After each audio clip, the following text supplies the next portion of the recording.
Magandang hapon, narito po ang latest sa daigdig ng palakasan sa boxing. Optimistiko si trainer Freddie Roach na matutuloy ang salpukan ni Pacquiao at Floyd Mayweather Jr. At ang isa sa mga nakikita niyang paraan para mabilis na maikasa ang laban ay ang magbigay daan na sana sa negosasyon ang promoter ni Pacman na si Top Rank Head Honcho Bob Arum. Ang kabuang detalye hatid ni Miss Keisha Halili. Malaki ang paniniwala ni 5-time Trainer of the Year Freddie Roach na malapit na maisakatuparan ang pinaka-aabangang Titanic clash ni Manny Pacquiao at Floyd Mayweather Jr. Sa katunayan, sa nalalapit na pagrolyong muli na negosasyon, nagbitaw ng fearless forecast ang pamosang American cornerman na ito na ang pinakamalapit sa katotohanan na matutuloy ang salpukan ng dalawang pound-for-pound rivals. Maging si sports radio boxing commentator Renato Lirio ay katigrin sa pananaw ni Roach. Pero pagtataya ni Lirio, posibleng alokin lamang na maliit na fight purse ng Team Mayweather si Pacquiao sa first fight. Let us be objective about this. Si Floyd Mayweather Jr. undefeated, 45 wins, no defeat, 26 by knockout. At si Manny naman galing doon sa dalawang talo, bakit siya nanalo kay Rios. At yung isang talo nga niya, by knockout pa. So okay lang na mas maliit na force ang kanyang makuha ni Floyd Mayweather Jr. Gayunpaman, naniniwala si Lirio na mainam na rin na one step backward, 2 steps forward approach ang Pacquiao camp. Dahil kapag nagawa nilang talunin si Mayweather sa first encounter, ay tiyak na mas malaki ang kanilang kikitain sa rematch. Mas doble talaga. Basta tinaran niya Floyd Mayweather Jr. and I think he is capable of beating Floyd Mayweather Jr. Iwa yung factor ng fear, ng takot na kay Floyd Mayweather Jr. Yung mga takot na boxers na lumaban doon sa kinakatakutan nila, puro talo yan. Sa ngayon ay nakatakdang sumalang sa magkaibang laban sina Pacquiao at Mayweather sa second quarter ng taon. Pero naniniwala ang mga eksperto na maaaring sa Nobyembre mangyari ang sagupaan ng dalawang pinakasikat na boksingero ng kasalukuyang henerasyon. Para sa PTV Sports, Keisha Halili, Telebisyon ng Bayan.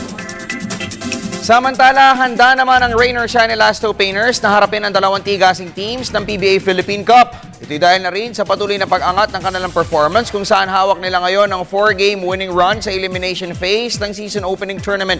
May report si Miss Ira Requinta ng Partido State University. Malaki ang paniniwala ni Rain or Shine head coach Yang Giao na kaya nilang tapatan ang lakas ng dalawang top teams ng PBA Philippine Cup. Ayon kay Giao, hindi siya natatakot na makaharap ang Barangay San Miguel at Petron Blaze Boosters dahil batid umano niya na nasa tamang forma na ang kanyang team. Pwede mo lang gawin, improve mo lang yung sarili mo. Para hanapan mo sila ng weakness, parang sa ngayon hindi pa lumilitaw yung weakness nila. So ang maganda dyan, huwag mo na intindihin sila, intindihin mo lang sarili mo, pagandahin mo lang yung sarili mong laro. Pero dahil sa laki ng improvement ng roster ng Ginebra bunsod ng pagkadagdag ng 3 big men na sina Japeth Aguilar, Gregory Slaughter at J.R. Reyes, hindi na itago ni Giao ang paghanga sa crowd favorite squad. Maganda yung chemistry ng Ginebra, maganda yung balance ng team nila. Dati Kagiwa lang or Tenorio lang, no? Guard oriented yung offense nila. Ngayon nagbalanse na dahil dun sa dalawang malaki. So lalong lumalim, nagdagan ng dimension yung laro nila. Sa ngayon ay mahigpit na nakikipaggirian ang Rain or Shine sa Petron sa labanan para sa twice to beat incentives, papasok sa quarterfinals ng All-Filipino Conference. Para sa PTV Sports, Ira Requinta, Partido State University. Sa cycling, may panibagong misyon na iniaata ngayon kay Myanmar si John Mark Galedo, si Road Bike Philippines team founder Engineer Bong Suan. Ito ay ang muling magkampiyon sa 2014 Ronda Pilipinas sa piling ng kanilang sister team na 7-Eleven Cycling Squad. Nagbabalik si Miss Cristabel de Leon. Halos isang buwan matapos sa pumupo ng ginto sa Myanmar Southeast Asian Games, may panibagong hamon kay former 2-time tour champion John Mark Galedo, si cycling patron Engineer Bong Sual. Ito ay ang muling dominahin ng Ronda Pilipinas na pinagharian ni Galedo noong 2012. Sabi ko nga, kita mo, ganyan lang ang naging performance mo nung pero still na ini-insist ko sa'yo na magbibigay ako ng house and lot. talagang sa kanya ko pinupunteriya talagang mapunta yon. Nung sabi ko nga sa kanya na, Mark, hindi mo na duplicate itong susunod na ronda to. Masyado marami ka nang ibinigay na nakarangalan sa bansa, sa Hawaii, dito sa nakaraang SEA Games. Ito namang dito sa loob ng di anuhan mo, tapos lalagyan ko na laman yung bahay.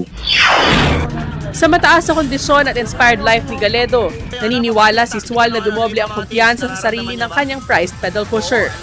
Sa kanyang gold medal feat sa SEA Games, nakatanggap si Galedo ng regalong house and lot mula kay Sual. Malaki ang chance niya kasi yung peace of mind at saka yung tiwala niya sa sarili niya, nariyan eh.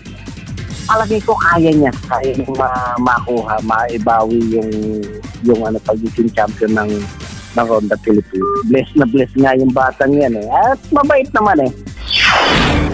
Sa February 1, sisikad ang Ronda Pilipinas at ang magiging performance dito ni Galedo at ng iba pang mga riders ni Sual ang gagamiting basehan para sa kanilang nalalapit na pagsuong sa hamon ng prestihiyosong Tour de Langkawi sa Malaysia. Para sa PTV Sports, Cristabel De Leon, Telebisyon ng Bayan.